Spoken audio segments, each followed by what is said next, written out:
With so many options, why choose Arizona State University? For me, the only online option was ASU because of the quality. Their faculty was really involved with their students and care about your personal journey. The dedication to my personal development from my professors, that's been extremely valuable to me.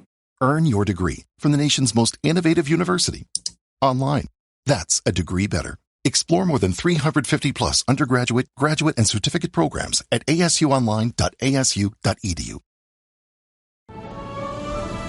Sus nombres están grabados en piedra. Sus historias están talladas en el tejido mismo de la historia para vivir eternamente. Esta es la verdadera historia de los más grandes gobernantes de Egipto, desde su meteórico ascenso al poder absoluto hasta su caída definitiva. Este es el auge y caída de los faraones.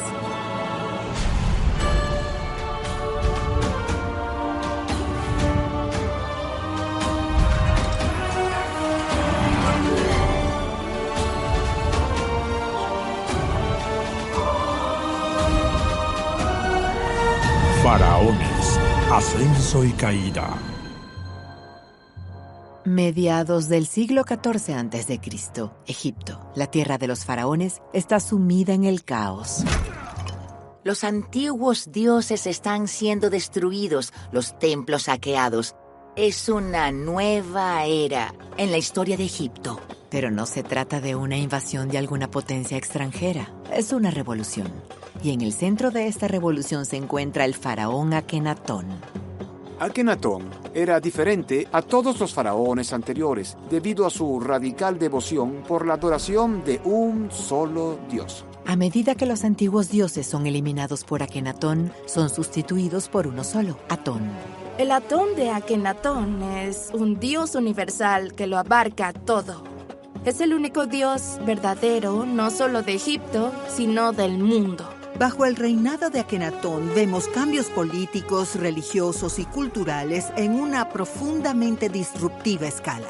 ¿Podrá Egipto sobrevivir a esta revolución religiosa? Una revolución que no proviene del pueblo, sino del propio faraón. Los planes de Akenatón para Egipto tenían el potencial de destruir el país por completo. Akenatón, el faraón hereje.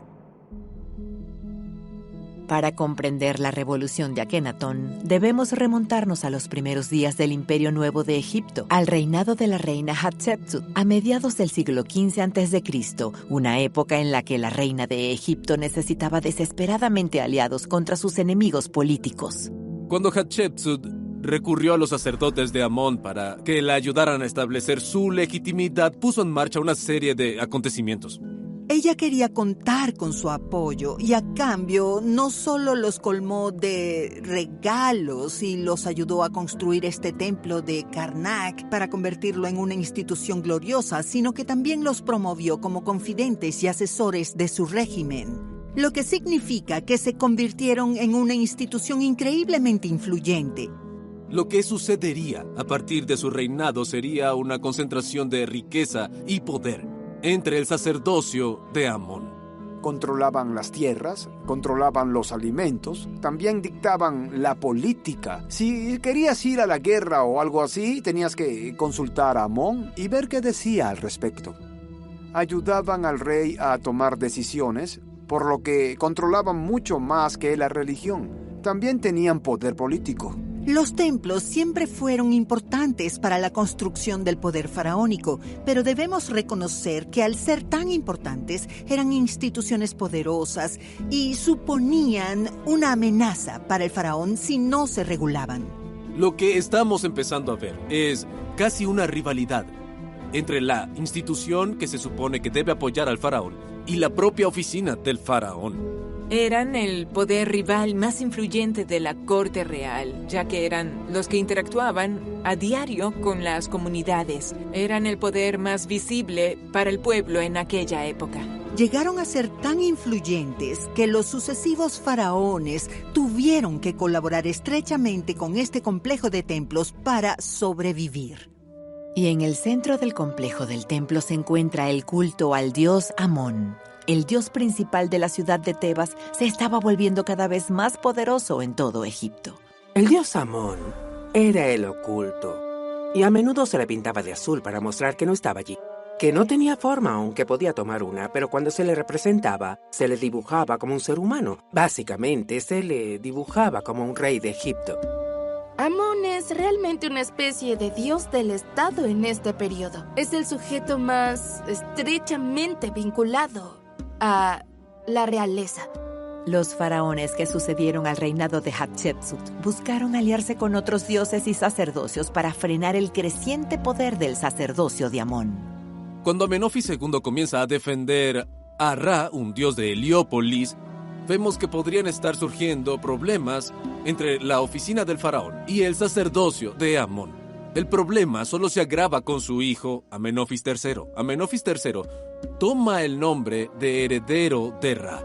Lo que estamos viendo aquí es el comienzo de un cisma entre el poderoso sacerdocio de Amón, que casi desafía y rivaliza con el poder del faraón, y el faraón que dice, bueno, si ustedes van a desafiar mi poder, yo voy a respaldar a un dios diferente, y este dios era Ra.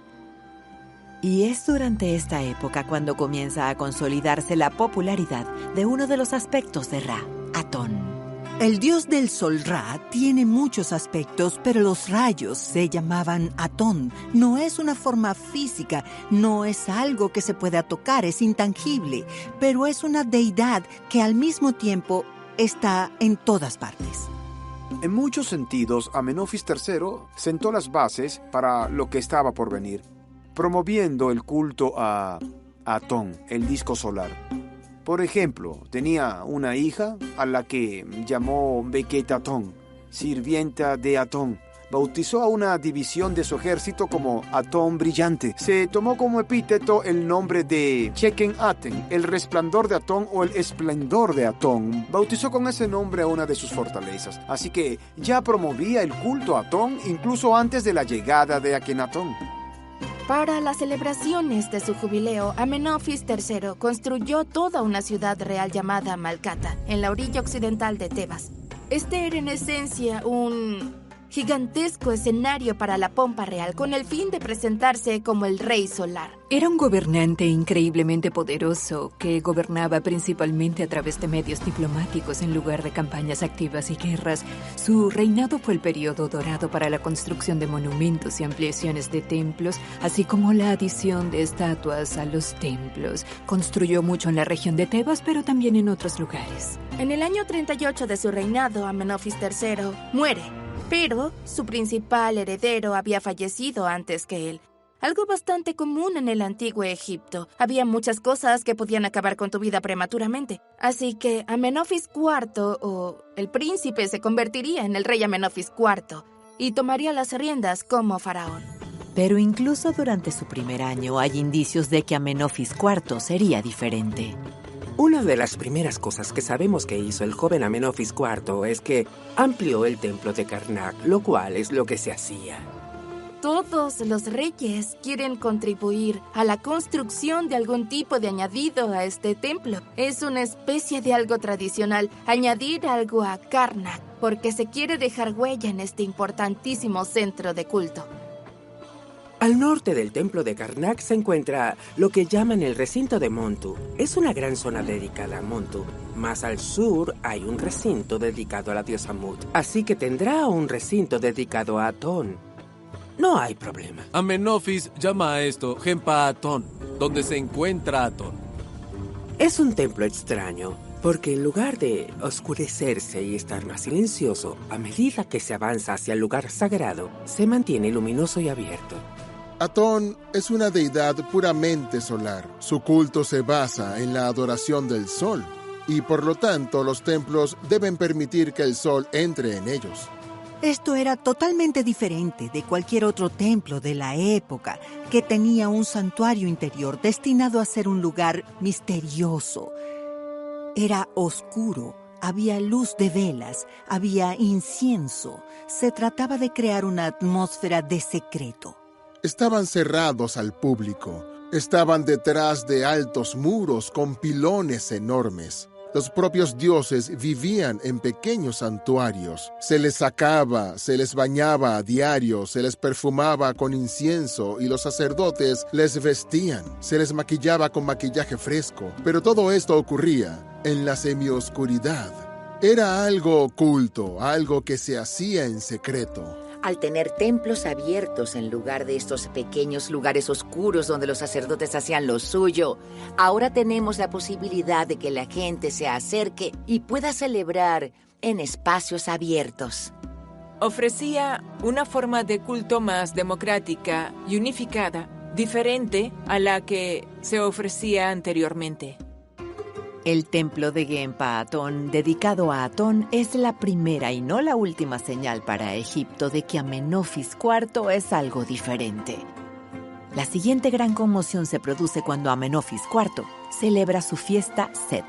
Los faraones de Egipto celebraban un festival llamado Festival Set, en el que renovaban su reinado.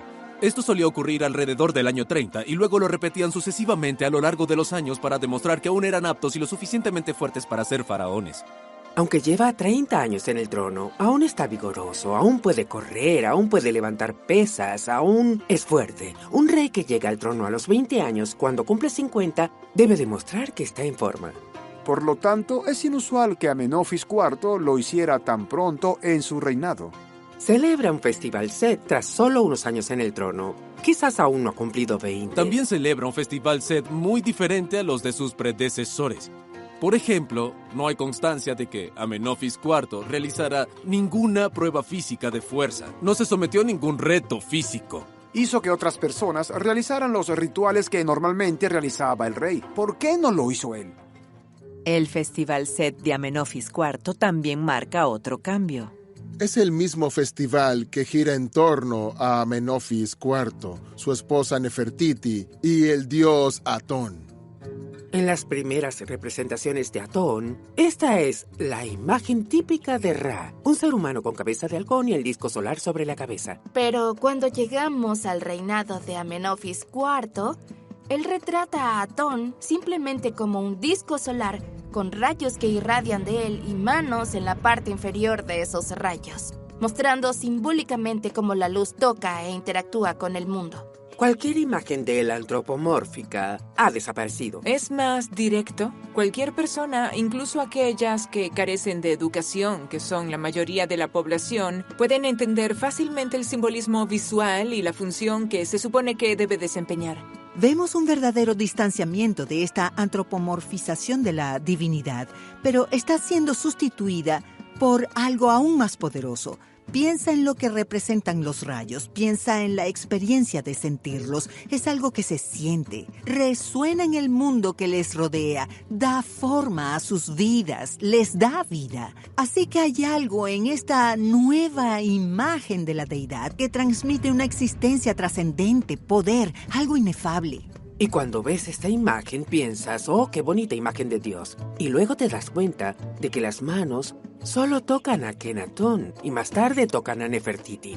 Y a sus hijos jamás tocan a nadie más. Así que las bendiciones de Dios fluyen a través de Amenofis IV y su esposa. Y al resto de nosotros nos quedan las obras. Son bendiciones que salpican. El mensaje político es claro. Amenofis es el sumo sacerdote y profeta de esta nueva religión. Solo a través de él puede haber salvación.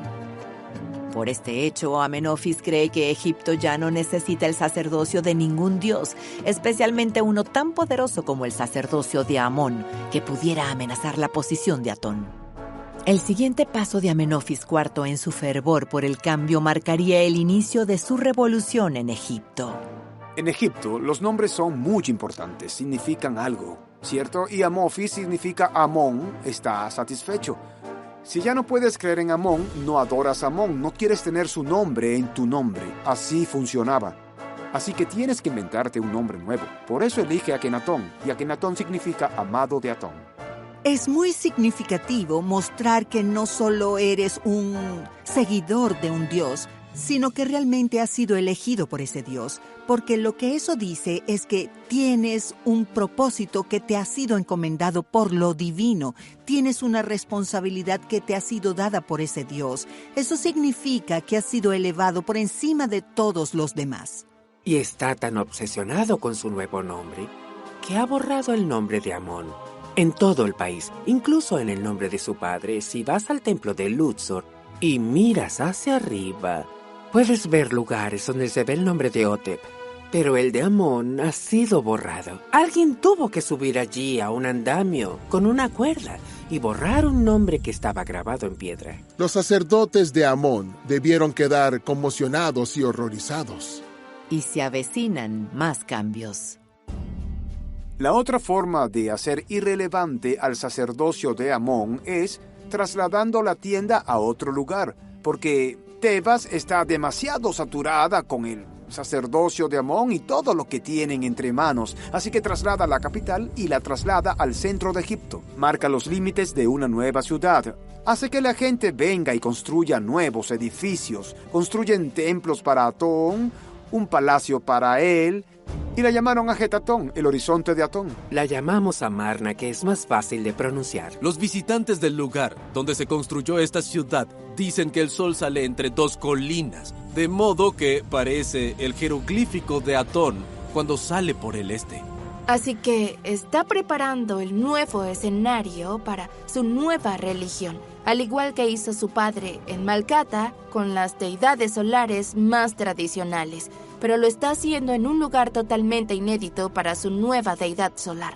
Se podría ser un poco cínico al respecto y decir que todo esto es política. Se trata de él como un líder muy astuto que se da cuenta de que existe un poder rival, no en nombre, sino en función, y quiere limitarlo. O se podría decir, como han hecho algunos, que es una especie de soñador idealista que tiene esta idea teológica y la lleva a cabo. Yo me inclino más por el extremo político del espectro de pensamiento. Akenatón está claramente en camino de intentar reducir, si no eliminar, estas bases de poder para allanar el camino para construir su propio poder, creando una nueva religión, pero centrada en el faraón. Pero podría haber otra razón para el traslado de Akenatón a esta nueva ciudad. Akenatón ha socavado la base de poder de lo que era una de las fuerzas más poderosas de Egipto, el templo de Amón. Es muy posible que quisieran sacarlo de en medio. Estos sacerdotes habían pasado muchos años en el poder y Akenatón básicamente se lo arrebató de la noche a la mañana. Ya no eran importantes, ya no tenían aquel estatus social ni la riqueza. Así que se encontraba en una situación muy precaria. Quizá recibía amenazas de muerte. Y por ello tenía sentido que se alejara de esas amenazas y se trasladara a una zona segura. Aunque Akenatón había enfurecido al establecimiento religioso de Egipto, posiblemente hasta el punto de que se atentara contra su vida, se apresuró a aliarse con uno de los otros pilares importantes de la sociedad egipcia, el ejército. Necesitas al ejército detrás de ti. Si no tienes al ejército de Amón detrás, necesitas a alguien más. Y solo puedes recurrir al ejército. Akenatón contaba sin duda con el apoyo del ejército. Lo sabemos por las representaciones en las que aparecen recibiendo beneficios reales por su servicio militar. Y quizás no habría podido mantenerse en el poder sin su respaldo. Dos de las personas que se convirtieron en sus principales asesores fueron Ai, un noble muy poderoso, y Orenheb, un general. Con estos poderosos personajes apoyándolo y la adoración a Atón, pudo lograr lo que necesitaba. Akenatón también cuenta con el apoyo de jóvenes nobles egipcios que buscan un cambio. Sin duda, tras la creación del atenismo se produjo una especie de espíritu revolucionario y, como cualquier gran líder sectario, parece que también hubo un liderazgo carismático al frente. Para un joven noble egipcio que buscaba acercarse al poder, esto podía resultar muy atractivo. Te vas con el faraón a su nueva ciudad y de repente eres ascendido.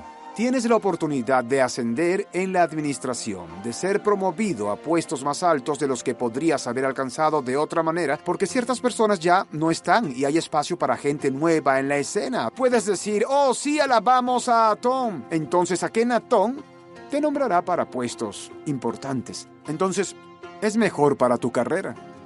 Con Akenatón establecido en su nueva capital, su revolución religiosa comienza a tomar forma. Lo que Akenatón está haciendo es elevar cada vez más a un dios por encima de los demás hasta el punto de rechazar prácticamente a todos los demás dioses. El politeísmo era la forma en que siempre se había hecho. Hay un dios para esto, uno para aquello, uno para lo otro. Tenían un dios nacional, Amón, pero nunca se dedicaban a un solo dios. Y, sin embargo, eso hizo Akenatón. Otra cosa inusual de Ajetatón es el hecho de que solo hay imágenes de Akenatón y su familia en las paredes del templo. Básicamente, lo que Akenatón está diciendo es que hay un solo dios, mi dios, Atón. Yo soy su sumo sacerdote y solo puedes llegar al dios a través de mí. Y con ese fin, se representa a sí mismo y a su esposa Nefertiti como dos de los 3 dioses del triunvirato de esta religión. La idea de una tríada de deidades en la que el rey también desempeña un papel es fundamental en la religión egipcia y en la ideología de la realeza que se remonta a tiempos realmente antiguos, cuando el rey es una manifestación de la deidad solar Horus y su padre es una manifestación de Osiris y su madre es Isis. Así que podemos ver la nueva tríada de Akenatón como una especie de giro en esa misma idea del grupo familiar en el que está su padre Atón, que no toma forma antropomórfica excepto en las manos, que es el padre de Akenatón, y luego Akenatón en su unión con Nefertiti. Y en algunos casos sus hijos también forman parte de este grupo familiar, que es venerado a través de monumentos en el yacimiento de Amarna. El nuevo impulso religioso del culto a Atón se caracteriza mejor en el himno a Atón compuesto por el propio Akenatón. Te levantas hermoso desde el horizonte en el cielo, disco viviente, origen de la vida. Has surgido del horizonte, has llenado toda la tierra con tu belleza. Eres hermoso, grande, radiante, sublime, por encima de toda la tierra. Tus rayos unen la lente hasta el límite de todo lo que has creado. Eres el sol, has alcanzado sus límites, los unes por tu amado Hijo. Estás lejos, pero tus rayos están en la tierra. Estás a la vista, pero tus movimientos están ocultos. El himno a Atón se encuentra en un par de tumbas en Amarna. Es un himno muy bonito. Los egipcios eran muy buenos escribiendo himnos a sus dioses, y este es uno de los más bonitos. Habla de cómo Atón, cómo la luz del sol da vida a todo, y cómo el sol brilla por igual, no solo sobre los hombres de Egipto, sino sobre todos los pueblos del mundo. Así que el mismo sol que brilla aquí en Egipto brilla allá arriba en Siria y brilla allá abajo en Sudán. Captura algo o intenta transmitir una concepción de la divinidad que es intangible, que lo abarca todo, eterna y relacionada con la creación. Y cuando la gente lo leyó por primera vez, les dio una sensación muy agradable sobre Akenatón. Si él escribió eso, era un buen sujeto. Pero hay una especie de lado oscuro en este himno a Atón, en el sentido de que hay pasajes en el himno donde se habla de que no solo los egipcios deben adorar a Atón, sino todo el mundo. Y al igual que habían hecho los gobernantes anteriormente, esto es, en efecto, una justificación para mantener un imperio. Así que en apariencia el himno a Atón es un poema muy bonito sobre esta deidad solar. Pero si decimos que todo el mundo debe adorar a Atón y que Akenatón es su único representante en la tierra, eso significa en la práctica que Akenatón debe gobernarlo todo. Pero ¿la revolución religiosa de Akenatón fue solo espiritual o también tenía motivos terrenales? Lo que vemos con la nueva relación que Akenatón está estableciendo entre la oficina del faraón y el dios Atón es también una reconfiguración de las relaciones religiosas en el reino, porque a partir de este momento, el único camino para el culto es reconocer al faraón como intermediario de Atón. Ningún otro complejo sacerdotal es relevante, nunca más. Siempre fue así. El faraón era un intermediario de los dioses, pero otros podían actuar en su nombre. Akenatón cambió esto, acabó con este sistema. Ahora, ningún sacerdote puede actuar en su nombre, y nadie puede actuar en nombre de los dioses excepto él. Esto socava por completo el sistema de estabilidad económica y política de Egipto. El dinero y los diezmos ya no se envían a los templos, y los templos comienzan a perder poder y riqueza. Así que aquí tenemos, en esencia, un culto faraónico en desarrollo en el que Atón y la casa del faraón son ahora el único camino hacia la vida después de la muerte. Despoja de todo poder a cualquier otro sacerdote, a cualquier otro dios que haya sido venerado antes que él. Y de ahora en adelante, él es el único. Se está convirtiendo, en esencia, en un verdadero tirano. Centrándonos en el propio Akenatón como pilar central de su nuevo estado, cabría esperar que este nuevo dios rey fuera representado de forma sobrehumana, como los faraones anteriores. Pero para Akenatón, su revolución no solo sería espiritual y política, sino también artística. Esta nueva tradición artística habría resultado extremadamente extraña para la gente de la época. Las figuras que no habían cambiado en más de 1000 años, de repente se ven muy diferentes. El arte egipcio de la época del Imperio Antiguo se había canonizado y reificado en una forma muy fija. Utilizaban lo que consideramos la proporción áurea para representar a los reyes y a los dioses en una escala muy definida, de una manera muy concreta durante milenios. Los faraones egipcios siempre se representaban rectos y fuertes. Tenían la espalda muy recta, como el pilar 10 de Osiris, y se les consideraba musculosos y físicamente poderosos. Akenatón es casi lo contrario. Se le ve encorvado, jorobado, tiene extremidades largas y delgadas y un estómago prominente. Tiene una cabeza muy larga y labios y orejas exagerados. Es un faraón diferente a todos los demás y toda su familia es representada en última instancia según este ajuste. Así que rompe con el convenio y en última instancia crea una nueva convención, la convención atenista. Y gran parte del mérito se le da a alguien llamado Bak, que era un artista que trabajaba para Akenatón. Puede que fuera el que ideó todo este nuevo estilo. Aunque este nuevo estilo artístico era revolucionario, hay quien sugiere que Akenatón estaba rompiendo la tradición y mostrando al pueblo su verdadero aspecto. Se ha planteado la hipótesis de que podría haber una afección médica que explicara por qué él lucía tan diferente. Algunos hablan del síndrome de Marfan, por ejemplo. Todo eso es posible. Murió a una edad relativamente temprana, en sus 40s. Hay una momia que algunas personas creen que podría ser Akenatón, pero no es 100% seguro.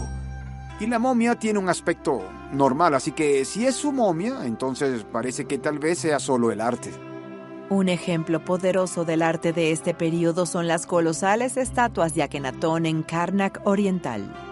Las estatuas son muy peculiares. Son colosales, por lo que son más grandes que un ser humano. Pero en Atón su rostro es muy alargado. Tiene los hombros muy estrechos, tiene pechos femeninos, cintura pequeña, caderas abultadas como una mujer, muslos hinchados y luego pantorrillas delgadas. Los reyes egipcios no tienen ese aspecto. Hubo muchos debates sobre si era alguien de género múltiple o si era quizás, ya sabes, más afeminado. Pero yo creo que esta es una representación de cómo él creía que era el dios Atón. El arte egipcio era muy simbólico, su objetivo era transmitir un mensaje. Y si pensamos en las creencias religiosas de Akenatón, en su ideología, vemos que se presenta a sí mismo como una deidad creadora, como Atón. Atón es una deidad creadora única y una deidad creadora debe tener elementos masculinos y femeninos para poder crear. También hay un cambio importante en lo que llamamos naturalismo amarnita. Empezamos a ver escenas de cosas que realmente no vemos. Vemos a personas comiendo, llevándose la comida a la boca. Vemos escenas domésticas muy entrañables de la familia real. Se le muestra abrazando a sus hijos, sentado en el sofá con su esposa, besándola incluso en un carro, poses que nunca se verían en representaciones artísticas anteriores del rey. Así que hay cambios no solo en cómo se representan las cosas, sino en cierto sentido en lo que se permite representar cuando se trata de la familia real. Este periodo también produjo una de las obras más bellas y famosas del arte egipcio jamás encontradas. En un taller de Ajetatón se encontró un pequeño busto que es uno de los rostros más famosos de la historia. Se trata de la esposa de Akenatón. Esta era Nefertiti. Esto es exquisito. Si así se veía ella en la vida real, era impresionante. La artesanía está a la altura de cualquier obra de Miguel Ángel o de cualquiera de los artistas del Renacimiento de estos escultores. Y esto es miles de años antes que ellos. Es extraño que lo veamos en esta época, pero luego avanzamos y no lo volvemos a ver. Así que hay algo muy especial sucediendo en la corte de Akenatón, y tal vez era que la gente se preocupaba menos por todos los demás dioses y las cosas que sucedían a su alrededor. Tenían más tiempo para dedicar a refinar sus artes y sus habilidades. Aunque esta época produce algunas de las obras de arte más célebres de la historia de Egipto, también se enfrenta a una agitación política y religiosa. Durante esta revolución, Akenatón se centra en los antiguos dioses, especialmente en el templo de Amón. Después de vivir en un espléndido aislamiento en su nueva ciudad durante unos 10 años, Akenatón decide, por razones algo desconocidas, intentar asestar un golpe mortal a los dioses del antiguo Egipto.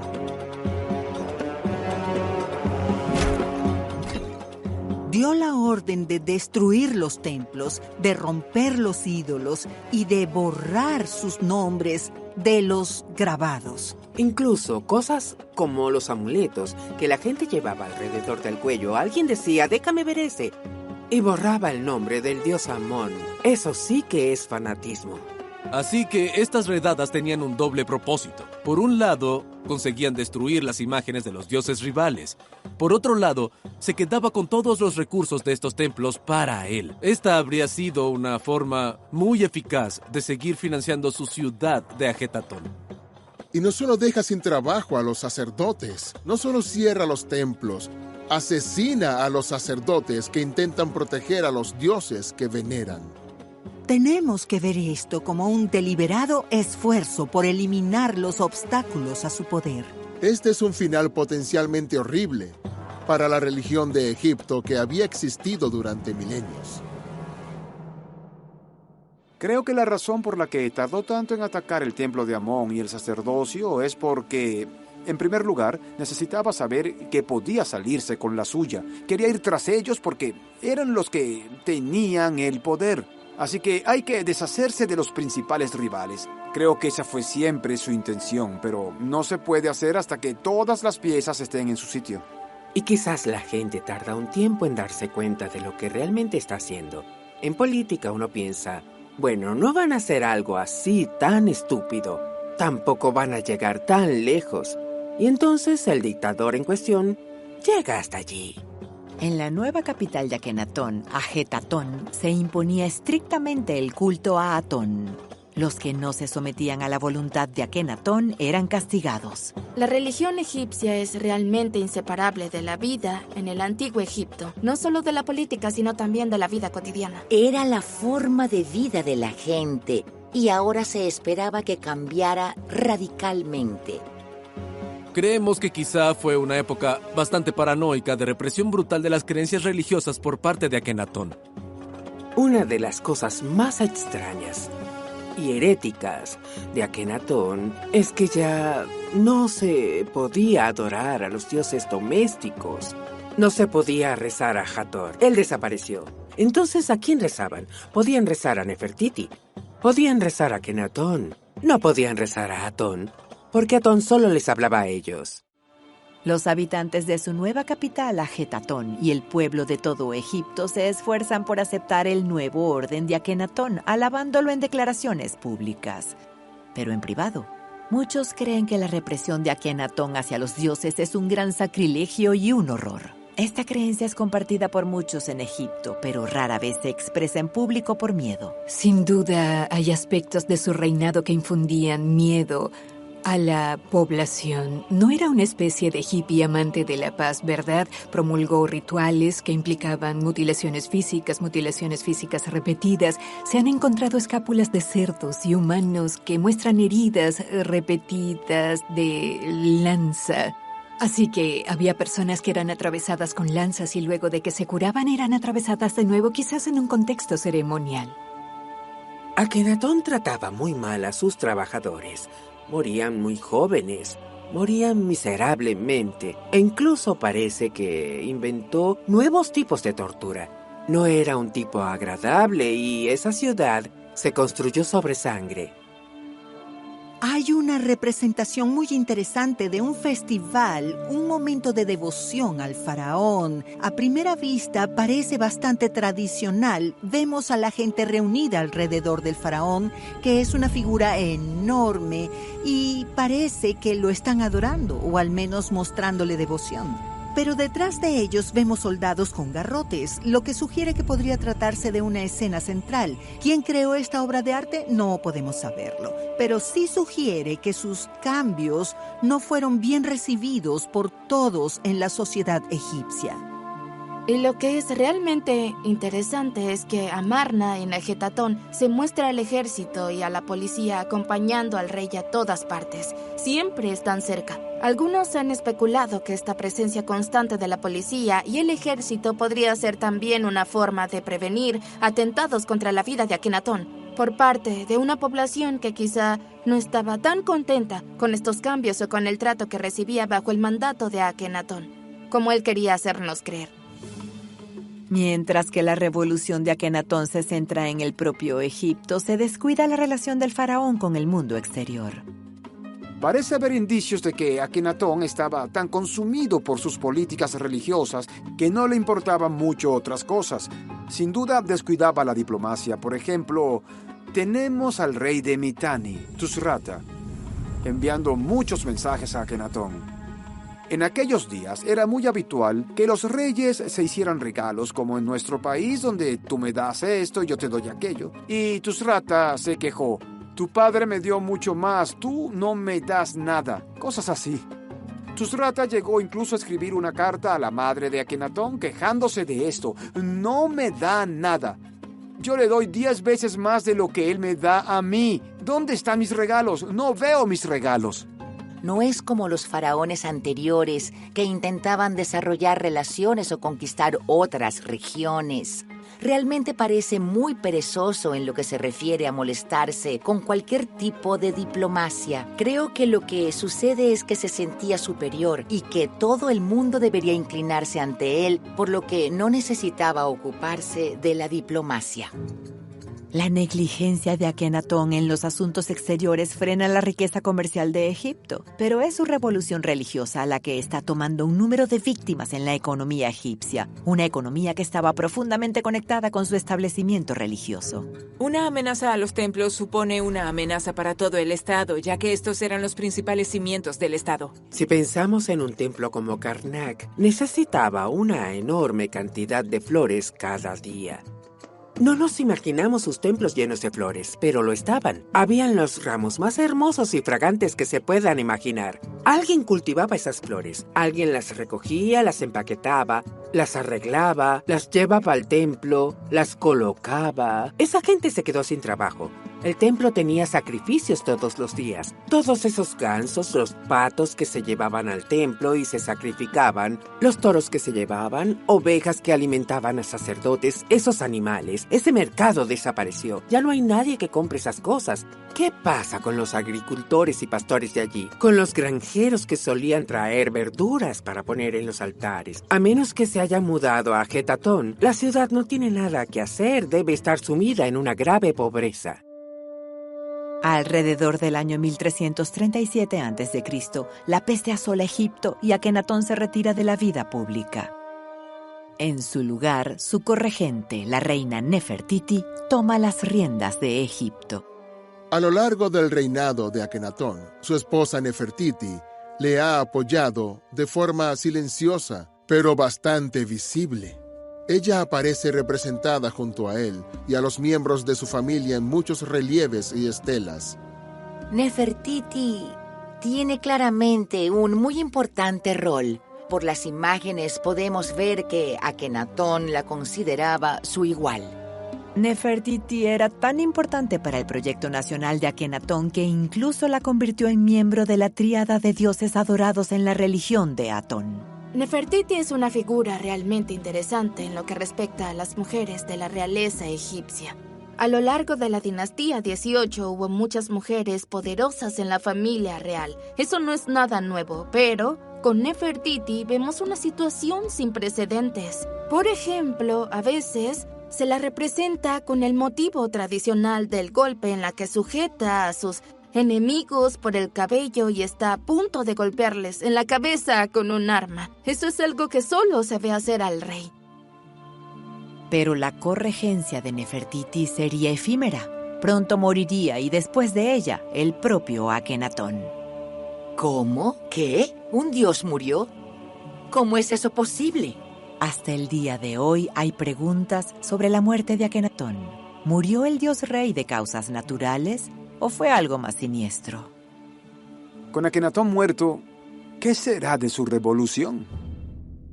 El heredero de Akenatón, Tutankamón, es el siguiente en la línea de sucesión al trono. Ay ha sido visir de Egipto durante varios años y apoyó la revolución de Akenatón. Es natural que intervenga esencialmente como corregente en todo menos en el nombre. Ay dirige esencialmente la burocracia y la administración de Egipto, mientras que Tutankamón es un niño. La principal promesa que el hijo de Akenatón tendría para Egipto es traer el orden, es conservar Maat de una forma u otra, lo que era, creo, en aquel momento, la tarea más difícil que se le podía dar, dadas todas las circunstancias que Akenatón le había dejado. Inmediatamente se tomó una decisión, tal vez por parte de Ay o por Horemheb, que eran los principales consejeros de su padre. Dijeron, no, vamos a volver a las viejas costumbres. Vamos a restaurar el sacerdocio de Amón. Vamos a recuperarlo todo. Vamos a deshacer todo eso. Realmente fue un cambio de rumbo muy rápido por parte de la ideología oficial. Lo cual es en sí mismo un cambio radical importante, pero más fácil de llevar a cabo porque se vuelve a las viejas costumbres. La gente está acostumbrada a eso. Hubo mucha presión por parte de los sacerdotes y el templo de Amón. A pesar de que Akenatón había destruido la iconografía, es más que probable que esos sacerdotes continuaran tras bastidores. Y cuando murió, ellos estaban esperando su oportunidad para dar un paso al frente de nuevo. Y al ser un niño, quizá fue más fácil para él y para sus asesores controlar a las masas basándose en la vieja ideología. Así que todo lo que hizo Akenatón fue revertido. Karnak fue reabierto. El sacerdocio de Atón desapareció. La capital fue trasladada de nuevo a Tebas. Así que el ejército intenta limpiar el país y poner las cosas en orden. Y Tut firma los decretos de restauración. El pequeño Tut tiene que rehacer todas las estatuas que fueron destrozadas, y todas tienen su rostro. Aparece a menudo en las estatuas del dios Amón. Con este fin, Tutankamón se convierte en Tutankamón, la imagen viviente de Amón. Su futura esposa y hermana, Anjesenatón, se convierte en Anjesenamón. Imagina que te dicen cuando eres un niño de 11 años y tus padres han muerto. Debes cambiarte el nombre. Desde ahora vamos a llamar a tu padre como el hereje o el criminal. No pronunciaremos su nombre jamás. Debió ser muy duro para la mente de Tut. Por desgracia para Tutankamón, su reinado se ve truncado. El joven rey muere trágicamente en 1322 a.C., aún adolescente. La prematura muerte del prometedor faraón evoca tristeza, agravada por las sospechas de juego sucio.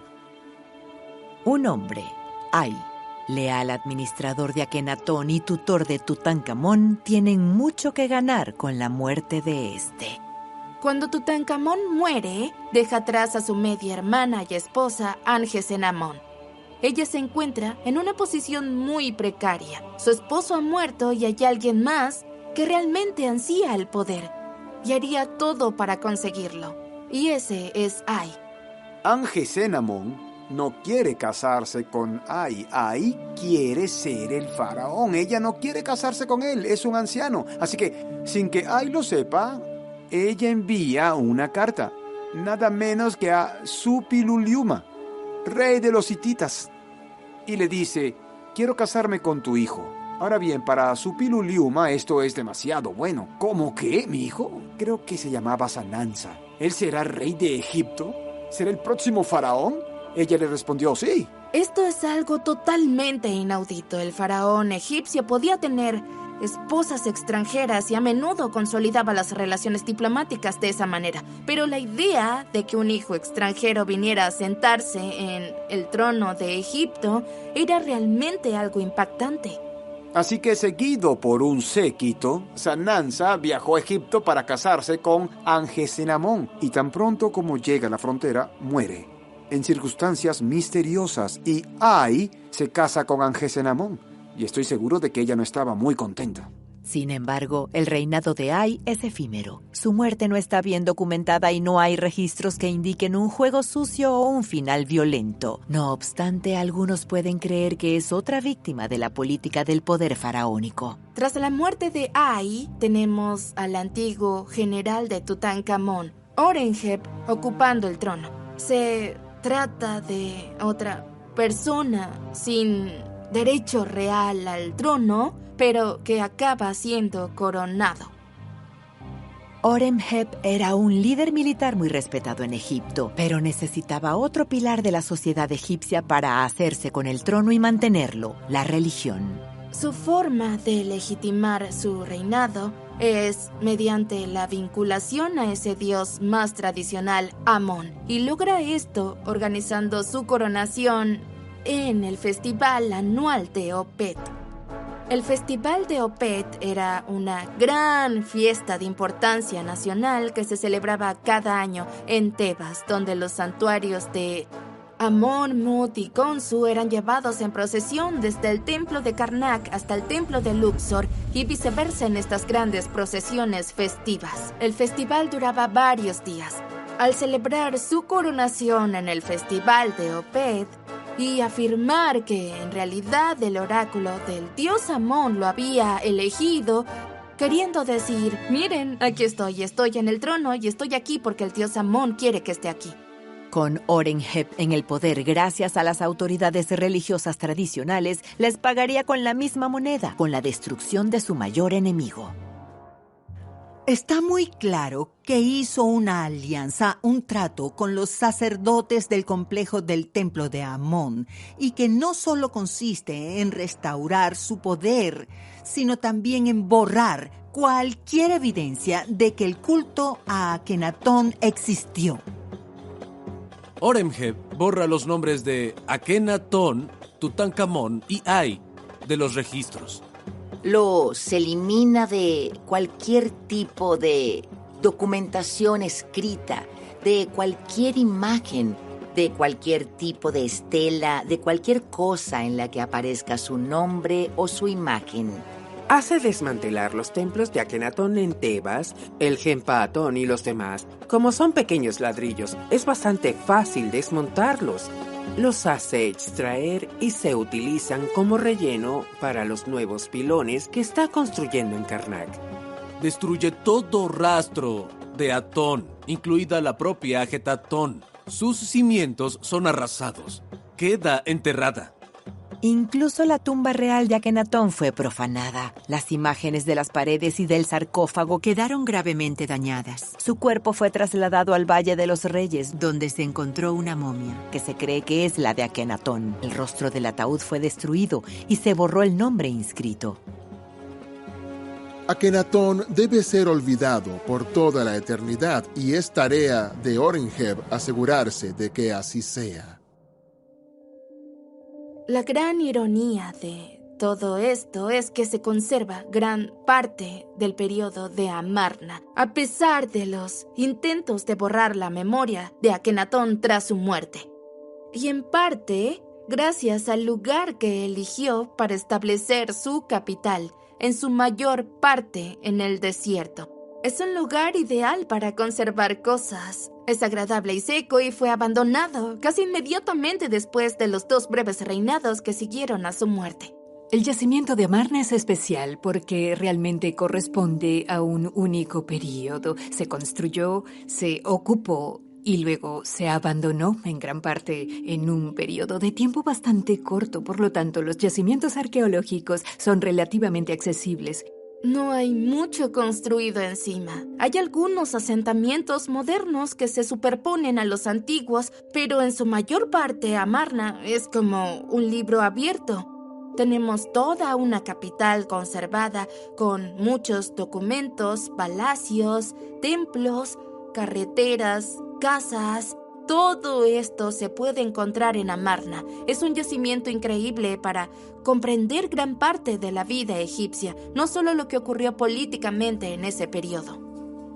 Es irónico que Horemheb hiciera todo lo posible por borrar de la historia a toda la familia de Amenhotep IV hasta Ay. Al hacerlo, nunca supimos dónde estaban las tumbas de los faraones, especialmente la de Tutankamón. Su tumba nunca fue encontrada ni saqueada. Descubierta la tumba del faraón, revelando esplendores inimaginables. Con el descubrimiento de la tumba de Tutankamón en 1922, llena de tesoros relacionados con el reinado de Akenatón, se aseguró que el nombre de Akenatón continuara vivo junto al de Tutankamón, quizás el faraón más famoso de toda la historia. La tumba de Tut está llena de cosas maravillosas y Tut no es nadie. Tiene una tumba pequeña llena de cosas maravillosas. ¿Por qué? Bueno, algunas de ellas tienen los nombres de otras personas. Es que Horemheb ordenó: toma todo lo que pertenezca a esa familia y quítalo de mi vista. Podría haberlo destrozado todo, pero toma todo lo que pertenece a esa familia, lo entierra y se asegura de que nadie lo vuelva a ver. Así que todo lo que Horemheb hizo para borrarlos de la historia le salió por la culata. La mayoría de la gente no sabe quién es Horemheb. Dicen, ¿quién es ese? ¿Qué? Nunca he oído hablar de él. Pero sabemos quién es Tutankamón y mucha gente sabe quiénes son Nefertiti y Akenatón. Mientras Horemheb restauraba el antiguo orden de Egipto, aún había una gran amenaza que se cernía sobre su trono. No tenía herederos. ¿Quién continuaría su legado? Contrata como visir a otro general, un hombre llamado Paramesu. Paramesu ascenderá al trono como faraón tras la muerte de Horemheb, gobernando bajo el nombre Ramsés I. Y esto dará lugar a una de las dinastías más grandes.